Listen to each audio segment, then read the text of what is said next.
So as I mentioned, today we'll talk about some new stuff. Wednesday will be exam recap, but there's also, of course, years worth of lecture notes on YouTube. One of these days I'll go clean out, like, I don't know, the older ones. I don't know how many years of myself I want to have online.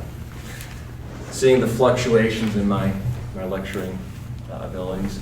So where we've run into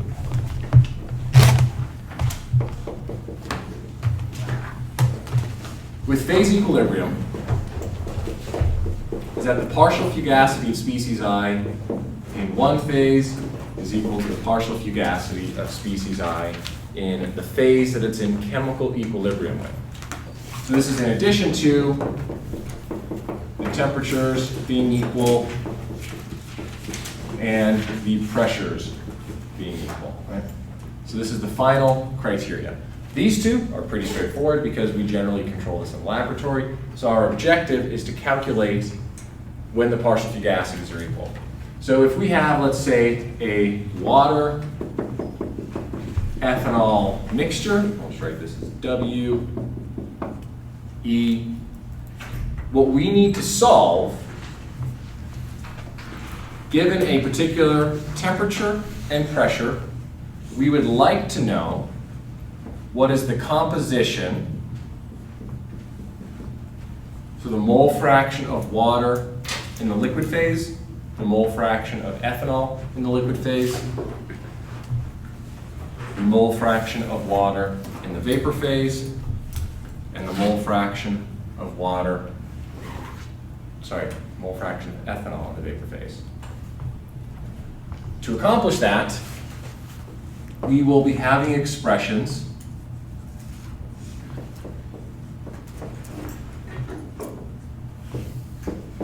for the partial fugacity of a liquid, the partial fugacity of a vapor.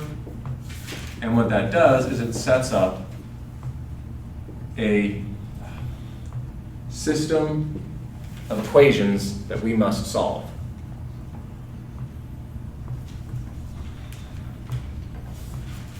Lastly,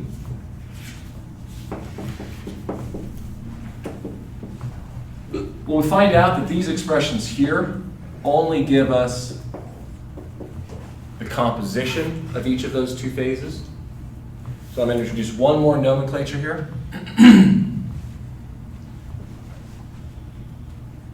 Z is typically what I will use for the total composition. So X, liquid mole fraction. Y, vapor mole fraction. Z, total mole fraction. So imagine this is like the feed to a flash separator, right? Where we have a flow rate of feed moles per second at a composition Z water, Z ethanol, enter something we call a flash drum. So this is basically going to be a unit operation where you have an instantaneous drop in temperature or pressure, or change in temperature and pressure rather. These two streams are going to be in chemical equilibrium. You're going to have a flow rate in moles per second of the vapor with a composition of the vapor stream. We are going to have a flow rate of the liquid with a composition of the liquid stream. So thermodynamics relates temperature, pressure, and composition of each of those individual streams, but it does not tell us how much of each of those streams that we end up having. So in this case, we have to do a material balance. In equals out. So just like an energy balance or an entropy balance, we're just keeping track of all of the number of moles of water and ethanol coming in and all the water and ethanol leaving the system in the various streams. So in this case here we have mole fraction times moles. So this gives us moles of water entering the system, right? This is moles total, moles of water. So moles of water over mole. This is moles per second. Multiply those together, you get moles of water per second. This is a water balance. Right, we're keeping track of the total number of moles of water. This is going to be equal to the moles of water leaving in the vapor phase plus the moles of water leaving in the liquid phase. Do the same thing for the ethanol balance. Right? If we add them together, Z of W plus Z of E has to equal 1. Y of W, Y of E has to equal 1. X of W, X of E added together equals 1. And we get the total mole balance. Number of moles in the system is equal to the number of moles out of the system. Now this is going to hold true for any scenario where we don't have a reaction, which is going to be most all separation processes. Reactor separator processes are tedious to perform calculations on, but very important unit operations. So, why we care about all of this? More or less, as chemical engineers, our objective is to take small, inexpensive molecules and to convert them into large, expensive molecules. But the problem is we have to then separate all of the byproducts, all of the unreacted reagents from the product so we can actually sell it for a profit. So our objective then is to design a separation procedure that most generally takes advantage of phase equilibrium. Now for pharmaceuticals, the gold standard is crystallization. Can we crystallize this protein, crystallize this pharmaceutical, which is going to give you a very high purity product with a really easy step. Now for commodities, most commonly, we're not going to be using a flash separator, we're going to be using a distillation column. So a distillation column is more or less a fancy series of flash separators organized in a really clever way. So we'll talk about that in a bit. But our objective then is to look at sort of the balance between the composition and the flow rate of each of these individual streams. And what are the expenses and how do we design these at certain temperatures and pressures? How many different stages are we going to require to accomplish that task? We won't talk too much about separator design, but multi-component, multi-phase equilibrium is at the heart of all of those objectives. Right? That's why we're doing all of this. Right? I don't know the exact number, but it's a surprisingly staggering amount of energy. I want to say it's on the order of like 5 to 10% of all of the energy consumed in the entire world goes into distillation. Right? Which is crazy. The entire world, it's not a small, like less than 1%. It's a substantial amount of energy. The reasoning behind that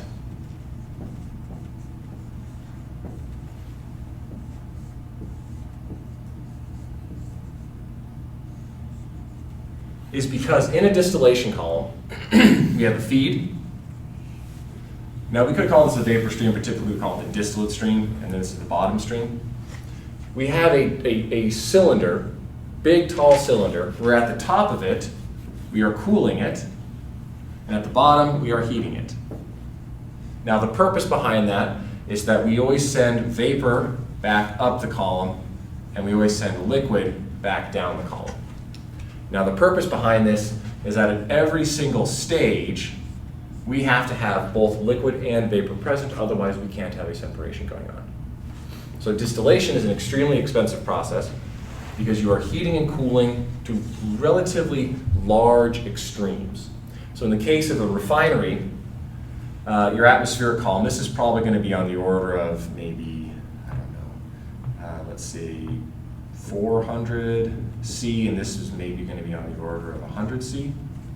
Right, so it's a substantial difference in temperature gradient that you're basically, having the oven running, door open, your air conditioning on. That is the purpose behind all of this. So our objective today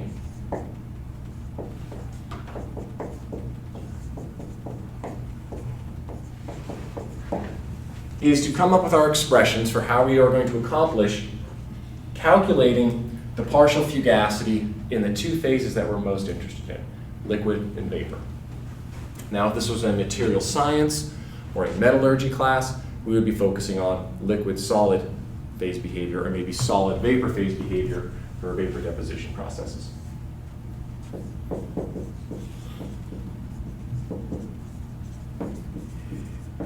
Now, I'm being specific here, calling it fugacity of a vapor, because the fugacity of a gas is going to be a little bit different of a procedure. And we'll talk about that probably next week because a gas is by nature supercritical. So a supercritical fluid cannot be a liquid, so that's why we have to use a slightly different approach. A vapor can be a liquid, but a supercritical fluid cannot. So we use something called Henry's law. All right, so for the fugacity of a vapor, we have a couple of approaches.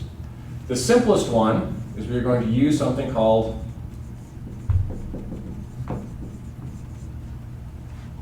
Amagat's law. Maybe I pronounced that.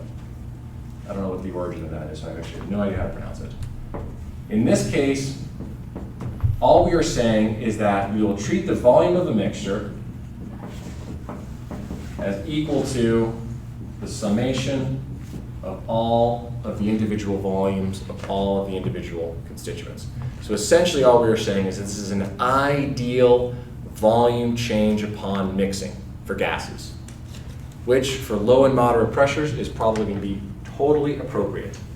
So the conclusion here is that the partial molar volume of your material is going to be equal to its molar volume as a pure species.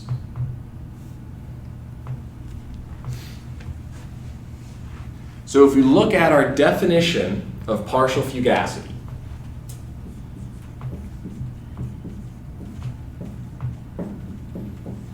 this is one of the forms of many.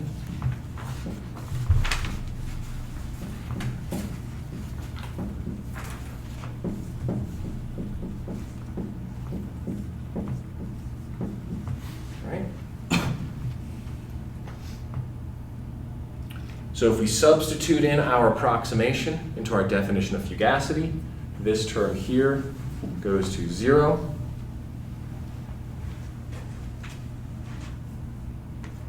We take E to both sides. E of 0 is equal to 1. In which case, this term right here, we get that the partial fugacity of the vapor is equal to just a weighted mole fraction. Rather, let me write this as Yi, because this is going to be an approximation that we will use in the vapor phase. We call this the Lewis-Randall rule.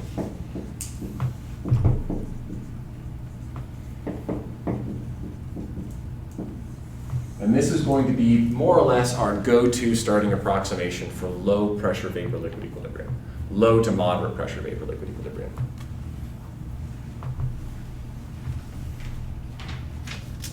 Like I said, vapors are the easy one. Liquids are by far the hard one.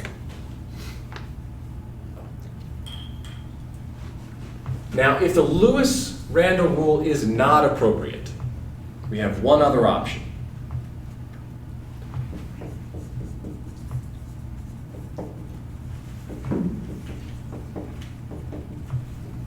We can use an equation of state to directly calculate the partial fugacity coefficient. So again, we'll write out one of our definitions of fugacity. Notice that the denominator here is different. In this case here, this is YIP. In this case, this is XIF. But these are just different substitutions in numerous ways that we can write the partial fugacity. This here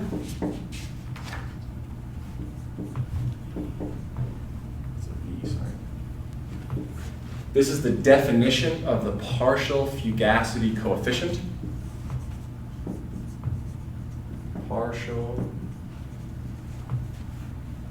fugacity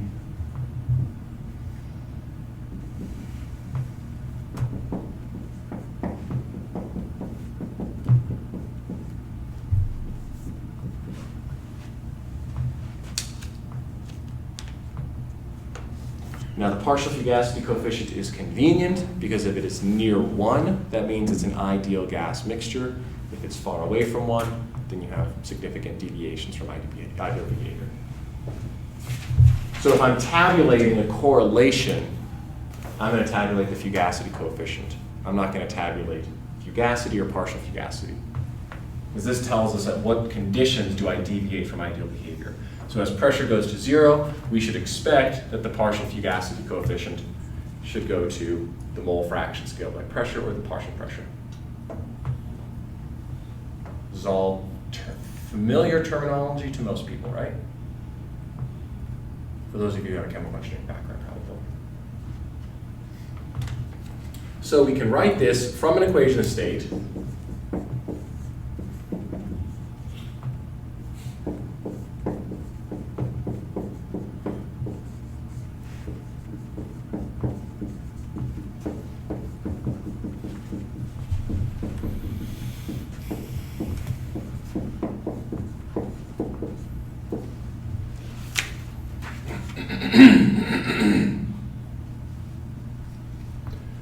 So this follows along our common theme of fugacity calculations, where the fugacity is only a departure function of the Gibbs free energy. This first term corresponds to the ideal gas contribution. This second term here corresponds to our real fluid. Now this is the form that's going to be the most useful, because most all of our equations of state are pressure explicit.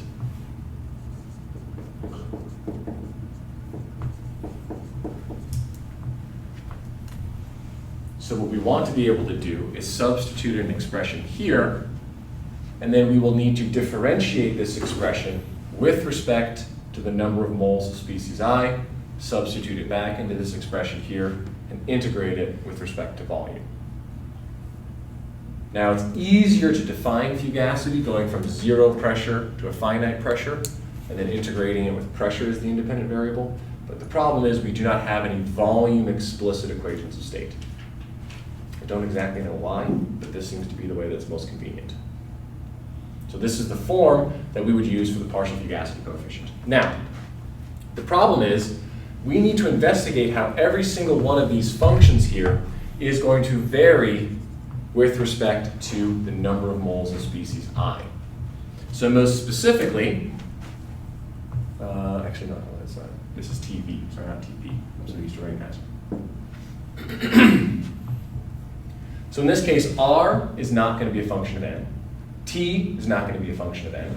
We're integrating on a path at constant molar volume, so that's not going to matter. So all we need actually are how does A and B vary as a function of the composition of the system. And for that, we will require mixing rules. Now, the origin for most all mixing rules is going to come back to the virial equation of state.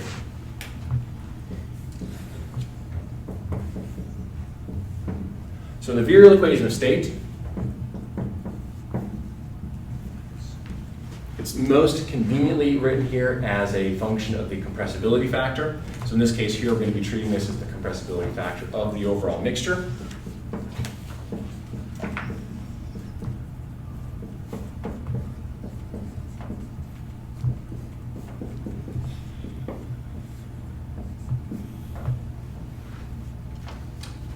Without this term here, it's just the ideal gas law. So this is where all the non-ideality is contained. It's within the virial, they call it the second virial coefficient. Normally, for a pure fluid, it's only going to be a function of temperature based on the approximations that go into the virial equation of state. But in this case here, it's going to be a function of the composition.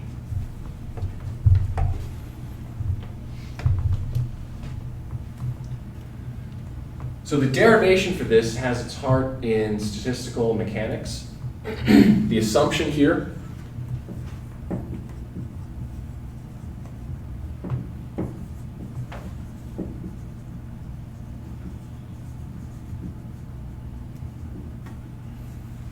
is we assume a concept called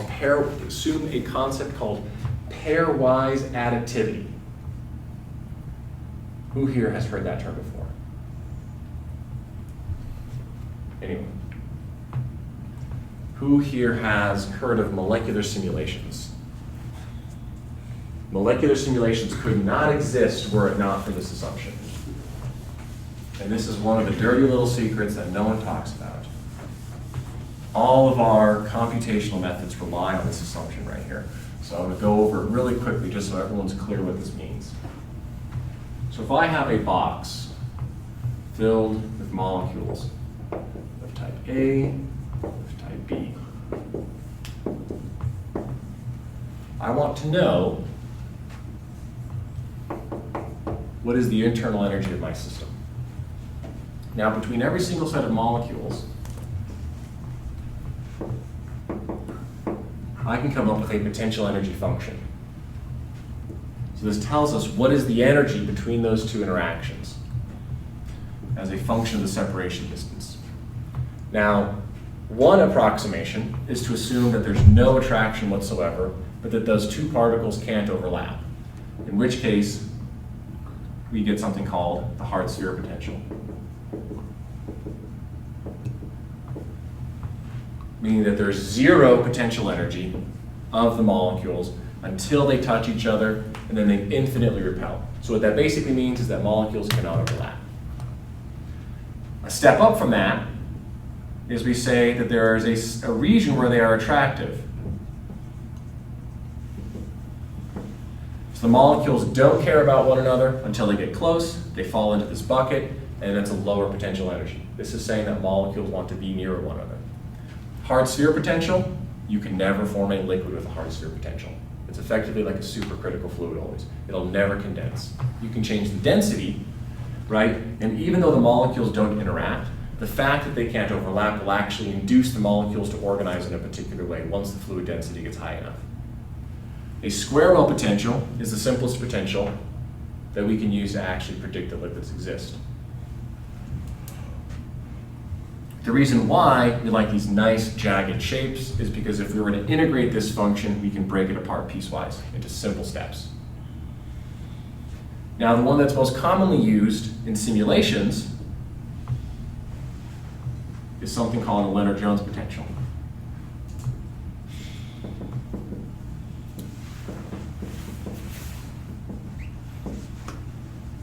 This section right here corresponds to the size of the molecule, and this depth here corresponds to how attractive they are. But you can see that there's a longer range interaction where the molecules want to be one another. So in the case of having a mixture, the internal energy is going to be equal to the internal energy of the ideal gas plus what we call the configurational energy. So in the case of a real fluid mixture, the ideal gas energy basically says that A has a particular velocity and a particular rotation and a particular vibrational set of modes. Same with B, same with this A, same with this B. It's going to be a distribution following the Boltzmann distribution, but they're all going to contain kinetic energy as the lion's share of their energy itself. Now for the configurational energy, we have these pairwise interactions between every single type of molecule. But the problem is, if I wanted to calculate the energy, potential energy of A, for example, macroscopic thermodynamics, the Gibbs-Duhem equation, it tells us that we cannot independently isolate who is responsible for the energy of interactions. They are all connected. So that the total energy of the system is not dependent on A, it's dependent on everything all in one go, which is non-trivial, right? So if you wanted to think about this from a fundamental perspective, what you would want to do is fix every atom in space and then, apply Schrodinger's equation and then solve for every single electron what's going on, which is non-feasible. So instead what we do is we say, okay, we're going to assume pairwise additivity, which basically means that the energy of the system is going to be the energy of A plus B, A plus B, A plus A, the energy of A plus B, and B plus A. B plus B. Well, hopefully I didn't double count anything. That's the objective, you don't want to double count. So the configurational energy is we add up all of the individual interactions between all of the other individual components. Now, every single simulation, I think every single simulation that's ever been done makes this approximation, essentially. If not everyone, maybe 99.9% or something like that. This is not how the real world behaves, but this is the best solution that we've come up with in how to handle this really complicated problem. So if you take it back, so in the derivation of the virial equation of state, which basically follows a similar line of attack right there, but it's a more organized way of keeping track of all these interactions, that tells us then that this binary interaction, the second virial coefficient, we could write it then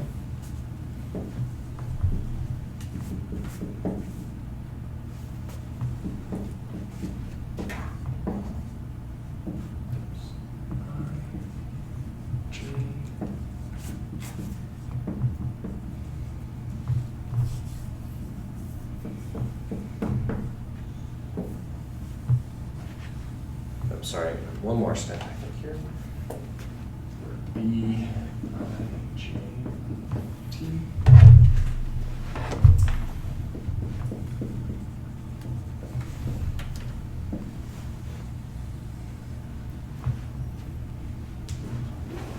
Where we have to now define a function of how the molecules like to interact with one another.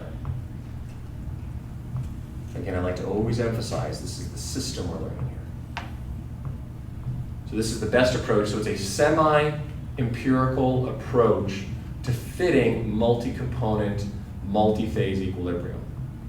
Now, if you have a way to estimate this from first principles, for example, using something simple like a hard sphere potential, a Leonard-Jones potential, a square-well potential, then we can turn this predictive.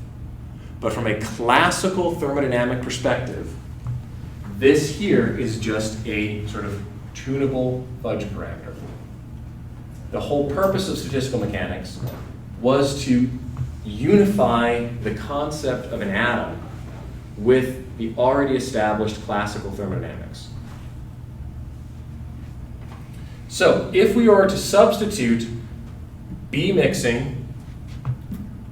second virial coefficient of the mixture into the virial equation of state, into our definition of the partial fugacity coefficient, we would then have to evaluate this expression here for changing the number of moles of species I. You'll notice here, right, that these are mole fractions. N is not equal to Y. So we'd have to substitute this as N of I divided by the summation of N of I and N of J divided by the summation of N of J. So it gets a little bit more tedious than it seemed on paper. But effectively, that allows us to write the partial fugacity coefficient for this mixture for the virial equation of state.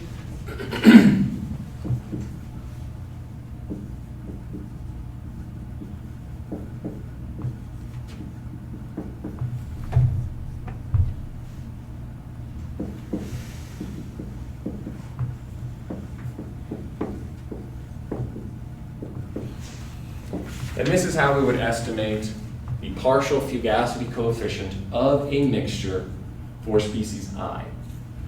You'll notice here that this is the partial fugacity coefficient of species I, and we're effectively adding up all of its interactions between I and all the other J compounds in the system. So that's saying that if I'm adding one more molecule or one more mole of I to the species, how does that perturb the rest of the system, is the way to think about how this is working out. So as we move along, these expressions get less and less fun. They get more and more complicated, and that's why computers are doing more and more of the work when it comes to thermodynamics. Problem with the virial coefficient, or the virial equation of state, is that it does not predict that liquids exist. However, that does not mean it would not be appropriate as an estimation of the fugacity of the vapor phase, right? Because the vapor phase doesn't need to be predicting the liquid, it only needs to predict the vapor itself. So we can still use it. However, what would be a lot nicer is if we could use an equation of state to predict both the fugacity of the vapor and the fugacity of a liquid. Now that would be the gold standard. If we could have a tuned equation of state for particular systems that would match this appropriately. And that's exactly what oil and gas companies wanted to have in the 1970s and 80s, and that is the foundation for most all of the advanced equations of state that we have, is for oil and gas distillation column operations, because as computers got more powerful, we could start to group crude oil into smaller and smaller components.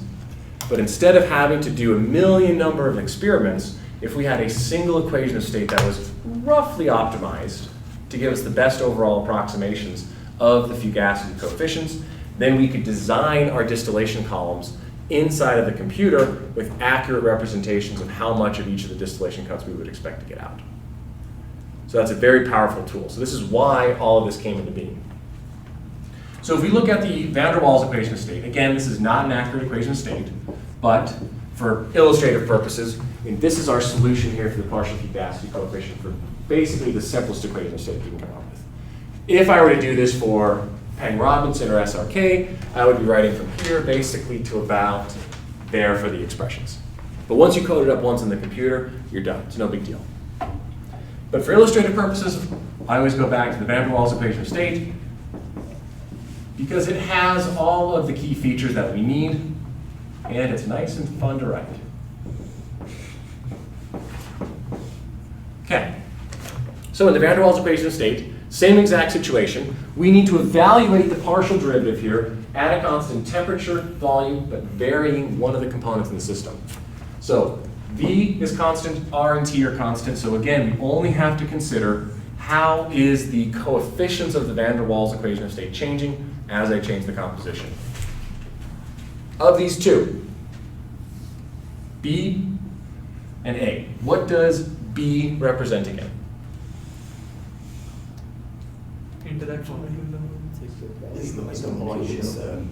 All right, who's team interaction and who's team excluded volume? Excluded volume. So B is the excluded volume and A corresponds to the interactions, whereas in the time of van der Waals, right, this notion here didn't exist.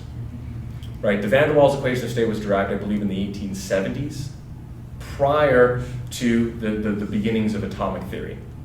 Maybe there were some murmurs of atoms, right? But the real meat of atomic theory didn't come into fruition until Boltzmann published in the 1870s and 1880s about the kinetic theory of gases, right? And it didn't really get solidified until the early 1900s, right? It was treated as a mathematical approximation. So this notion here didn't exist at the time.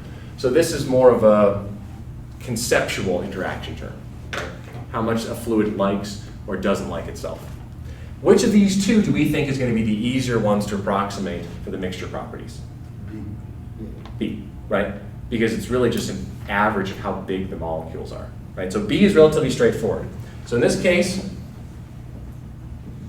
these are called van der Waals mixing rules or one fluid mixing rules. And you should best think of this as just an empirical approach, right? That's the most important way to think about this.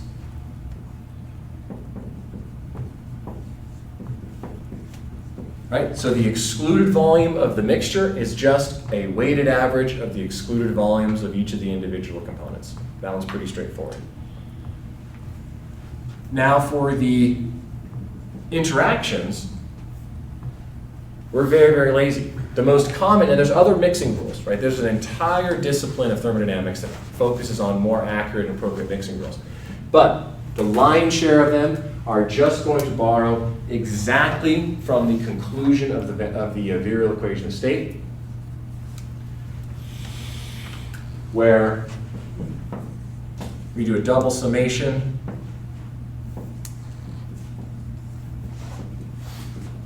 and in this case here, they will often add in an additional tunable parameter.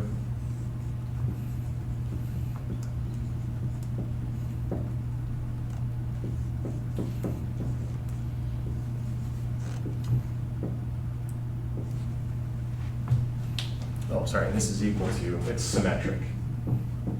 So how I interacts with J is how J interacts with I.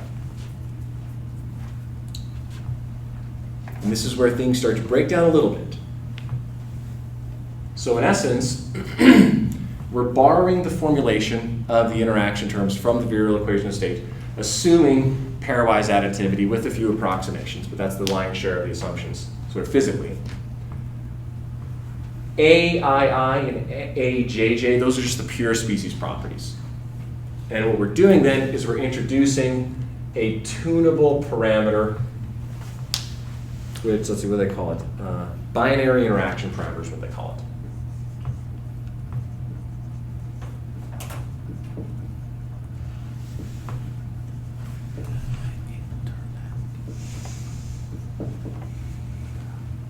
Now, there's a couple of approaches that can be done to apply this equation of state to a real system. We can simply measure real data and tune this parameter so that the equation of state accurately predicts what's going on in the system. Another approach is to correlate a lot of experimental data for a certain type of mixtures and then put that information into a table. And those are the two approaches that will really be taken to accomplish this. But we are starting to break down into empiricism quite rapidly. But the convenient thing is that we're only relying on relatively focused empirical terms. Most everything else that we're doing has a pretty solid foundation in thermodynamics, but once it gets to the point where we need a lot of real data, that's where the empiricism kind of joins in. And that is vapors. Now, if we have an equation of state that is well tuned to a particular subset of systems, let's say hydrocarbon mixtures, we can use that equation of state to accomplish all of our vapor-liquid equilibrium.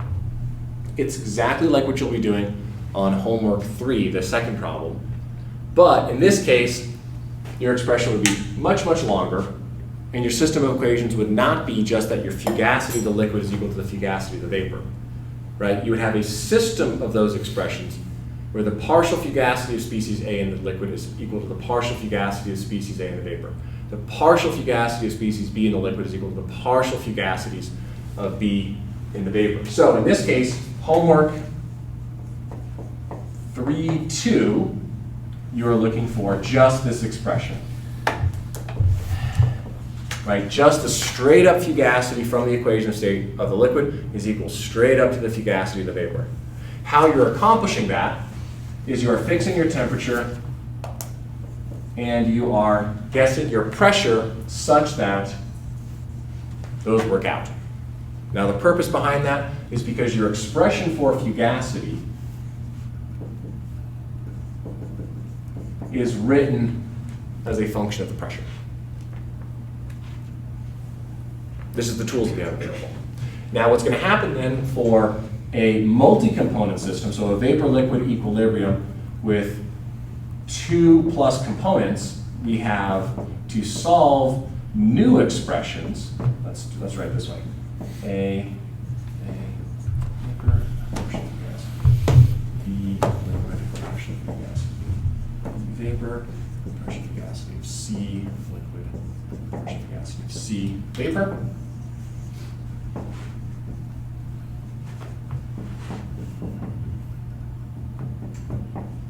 Right, similar approach where you'll be varying your temperature, pressure,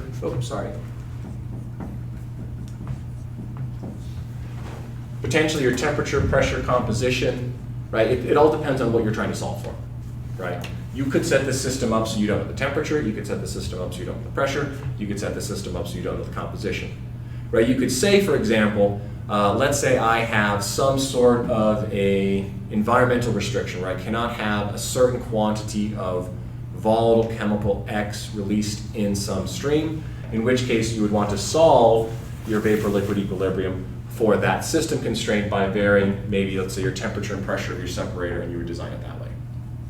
Right, so any single one of these could be varied, but that's the system of equations that you would have to satisfy. And every single one of those expressions is this guy here substituted into this expression here, right, where you take the derivative, then you integrate it. Hopefully you can come up with an analytical numerical solution. Then the problem isn't reduced. You then have to solve that complicated expression n number of times, where n is the number of components that you have in the system. So things get very complicated very quickly. But computers can do this very easily for some systems. Now, if you have to do this a million times a second, like in the case of a reservoir flow simulator that I brought up as an example, then it becomes really important that you have really accurate numerical methods. or fast numerical methods rather. All right. That is how we do it for an equation of state approach for vapor-liquid equilibrium. Unpleasant is an understatement. Now, let's talk about liquids.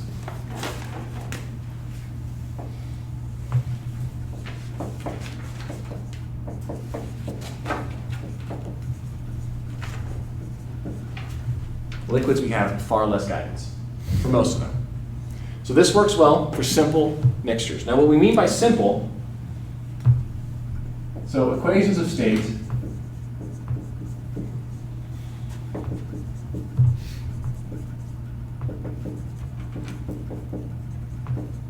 work well for what we call simple mixtures. Now this would be something, let's say, like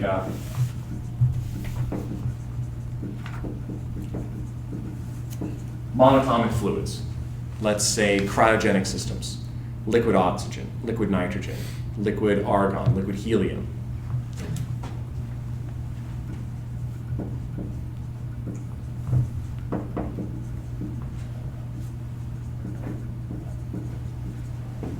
Maybe some low molecular weight hydrocarbons, one where we have only weak interactions between the compounds. And this works out well because it allows, refineries to optimize what they're doing.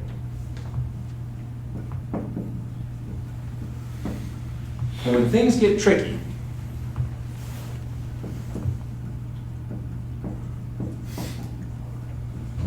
all of this breaks down. Even the best equations of state aren't good enough to handle what's going on in the liquid phase. So as an exercise, let's brainstorm the forces, molecular forces going from weakest to strongest. What is the weakest intermolecular force that we have in a molecular system? Dispersion. Dispersion. So London dispersion or van der Waals forces.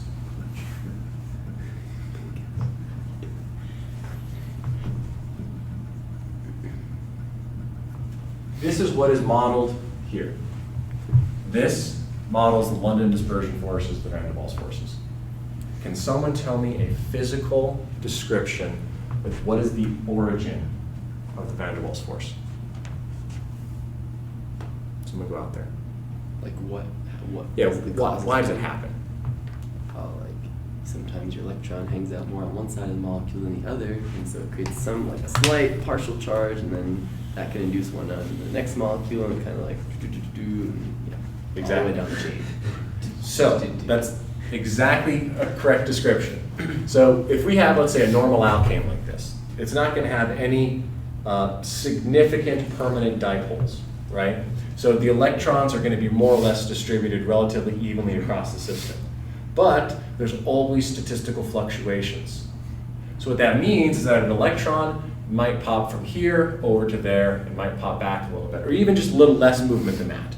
Just little slight fluctuations of the electron cloud distribution. Now, you've heard the expression in chemistry, like dissolves like, right? That's because the frequency by which these electrons do a little dance is only going to be identical for identical molecules. So the van der Waals force, or the London dispersion interaction, the frequency and the amplitude of that interaction, right, I always think about it like a molecule dance, right? How fast are you shaking your hips, right, type thing. So in this case here, Hept was this 1, 2, 3, 4, 5. Pentane, for example, is only going to have exactly the same frequency and exactly the same amplitude of these fluctuations as other pentane molecules. If I were to add some other functional group, it's going to disrupt those interactions. So it's not going to be quite the same. But these are overall the weakest interactions. But it's also the reason why all matter is attracted to one another to a point, right? All interactions of neutrally charged objects are going to be attractive, in addition to the force of gravity. This is massively stronger than the force of gravity. All right. Now, what is the next strongest intermolecular interaction? Like a dipole. Yeah, I kind of said it already. Permanent dipole.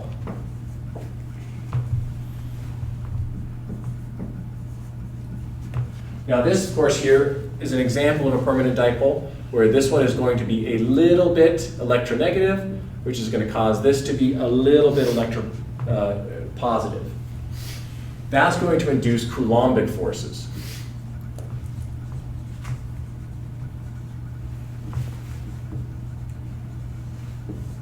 Right? Positive attracting negative, negative repelling negative.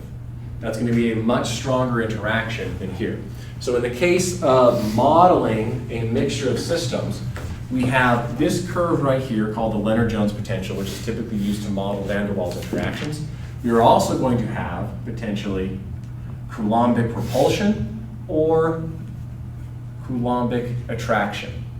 So in this case here, the interaction energy between two compounds would be equal to the, let's say, van der Waals interaction plus the Coulombic interaction. And this is going to be the standard way that molecules are modeled inside of a computer. What's next? What's the next strongest form of interaction? Ion dipole. What was that one? Ion, it's like you have an ion and a dipole. Yes, but I have one more step in between hydrogen bonding. It's hydrogen. Hydrogen bonding is really just a subset of a permanent dipole, but it's a really strong dipole, right? Oxygen, for example, really steals a whole lot of electrons from hydrogen.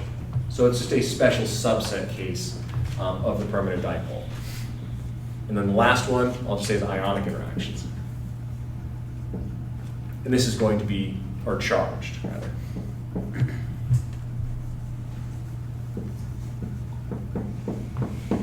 Right, some sort of a sodium chloride system. So as we're thinking about modeling the interactions of fugacity, interactions of molecules, so in the case of what we did here, let's say with the equation of state approach, the entire challenge of the problem comes into how do we model the interactions between the molecules themselves. As the density increases, the number of interactions increase. As the forces between the molecules increase, the sensitivity and how accurate our representation is becomes more significant. So liquids become significantly more challenging. The density of a liquid is on an order of magnitude 1,000 times higher than the density of a vapor. So which means that every single inaccuracy that we have in an equation of state for the vapor phase becomes amplified by a factor of 1,000 when it turns to the liquid phase. Further, if we can have an equation of state that works reasonably well for these two classes of compounds, as soon as we get into really strong hydrogen bonding or ionic and charged systems, everything falls apart, and you have to develop very specialized theories. So in the case of sodium chloride solvation, this is no longer an ideal random mixture, because in the case of chloride, the positive regions of the hydrogen are going to be stacked around in a very structured fluid. Now in an ideal mixture, right, ideal mixtures are modeled as ideal gas mixtures, meaning no molecule is affected by the presence of the other molecule in any way. So in the case of a system like this where we're dissolving a salt, in this case we have solid-liquid phase equilibrium, which is totally appropriate to do in our framework. We've made no assumptions on what we've said we're doing in phases here. The structure that's being induced from the water, same thing here on the cation, right? The partial negative charge on the oxygen is going to stack itself around the sodium. This is going to happen all the way around the molecule in 3D space. And it's going to disrupt significantly the notion that this is an ideal mixture. So one way to think about ideality is that as we go up in forces here, those are going to introduce structure into the fluid. The structure of the fluid is what contains all of the properties of the system itself. So the more structure being induced, the more deviation you have from ideal behavior. Now that structure can actually be induced both enthalpically, in this case here, and also entropically. right? So entropy can induce structure and enthalpy can induce structure. Now, generally speaking, it's much easier to think of structure being induced enthalpically, like in this system right here. But in weakly interacting systems, right, hard particle or van der Waals systems, you actually can get a significant amount of structure just based on the shape of the molecules. Big molecules can't pack well with small molecules. So what ends up happening is you have a big size difference. The small molecules will actually force the big molecules to be together. Not because they actually care about being near one another, it's just that's the best system to pack it. Right? So there's structure is not exclusively enthalpic, but when you do have structure, that does mean that you have strong deviations from ideality. All right, so we'll talk about, it'll be next week unfortunately, how we actually model this. In this case, we just throw everything away and we say, you know what, let's use an activity coefficient. And so then all the interesting parts of liquids is how do we formulate the activity coefficient based on the types of interactions. Wednesday will be a exam recap overview. I'm going to post a practice exam. I'll post all the solutions for the homeworks, not homework 3 until Wednesday, and the quiz I'll post as well. So you'll have a whole slew of materials. A help session tomorrow, same time, I believe at 1 to 2:30. So we'll do that, and then we'll also do another help session on Thursday in preparation for the exam, but it'll have to be a little bit, no, the same time works for that, 1 to 2:30 also. All right, have a good week.